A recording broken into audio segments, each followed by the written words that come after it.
ध्यान से सुनना। राजसूय यज्ञ में एक शंख रखा गया था कि जिस समय यज्ञ की पूर्णता होगी तो शंख अपने आप बज जाएगा।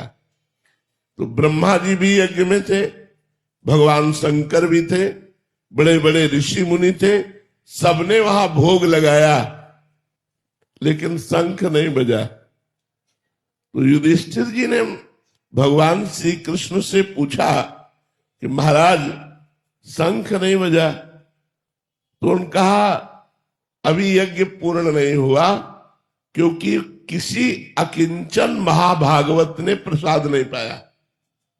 बोले इतने बड़े बड़े सिद्ध ऋषि मुनि आए और उनके प्रसाद पाने से शंख नहीं बजा, और अकिंचन भक्त, तो कौन ऐसा अकिंचन भक्त रह गया जो राजसूय यज्ञ में निमंत्रण नहीं दिया गया। भगवान ने कहा तुम्हारे द्वारे रोज आते हैं वो। बोले प्रभु ऐसा कौन भक्त है जो रोज दरवाजे आता है और मैंने उसका स्वागत नहीं किया। तो बोले आपके यहां झाड़ू लगाने वाला स्वपच वाल्मीकि। बोले प्रभु वो अनन्य भक्त है। बोले महान अनन्य भक्त है, और उनके हृदय में भक्ति का अभिमान भी नहीं है, और वो दैन्य है। अर्जुन और भीमसेन को भेजा, जाओ उनके घर और उनको निमंत्रण देके बुलाओ और रसोई तैयार करें द्रौपदी, और जब उनको सम्मान से पवाओगे तब यज्ञ पूर्ण होगा। तो स्वपच वाल्मीकि के यहां जब अर्जुन और भीम जी गए तो वो रो रहे थे भगवान का नाम जप करते हुए, हा कृष्ण हा कृष्ण। भीमसेन ने देखा कि अरे इनको तो कोई जानता ही नहीं कि ऐसे महान भक्त हैं।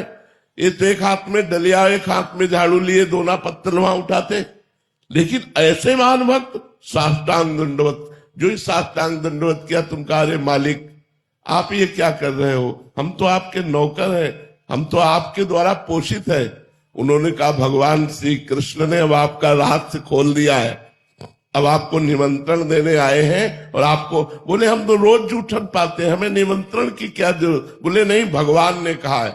तब उन्होंने कहा भगवान की तरफ प्रलय कोप से कहा कि मैं छुप करके आपका भजन करना चाहता हूं, लेकिन आप प्रकाशित ही करना चाहते हैं, तो यदि आप प्रकाशित करना चाहते हैं तो मैं छुप कैसे सकता हूं, अवश्य आऊंगा। तो उनको पालकी में बैठाल करके राजसूय यज्ञ में बुलाया गया। द्रौपदी जी ने स्वयं भोजन तैयार किया, और जब वो पाने बैठे तो खीर सब्जी दाल कढ़ी ये सब एक में मिला लिया, सब मिला लिया। द्रौपदी जी को अच्छा नहीं लगा, पूरी रात अलग अलग व्यंजन बनाती रही। स्वपच वाल्मीकि जी ने पाया, लेकिन शंख नहीं बजा। युधिष्ठिर जी ने कहा महाराज आप तो कह रहे थे अकिंचन महाभागवत स्वपच जी जब पालेंगे तो शंख बज जाएगा। बोले शंख तो बज जाएगा, लेकिन अपराध हो गया, इनके प्रति किसी ने अपराध कर दिया, इसलिए शंख नहीं बजा। किसने किया? तो द्रौपदी जी ने कहा मेरे मन में एक बात आई प्रभु, पूरी रात सुंदर सुंदर पकवान बनाती रही, तो अलग अलग तो इन्होंने चखा नहीं, एक में मिला लिया, तो मुझे लगा कोई राजा महाराजा होता तो वो स्वाद जानता, ये क्या जाने स्वाद, इसीलिए एक में मिला लिया, ऐसा मेरे मन में आया।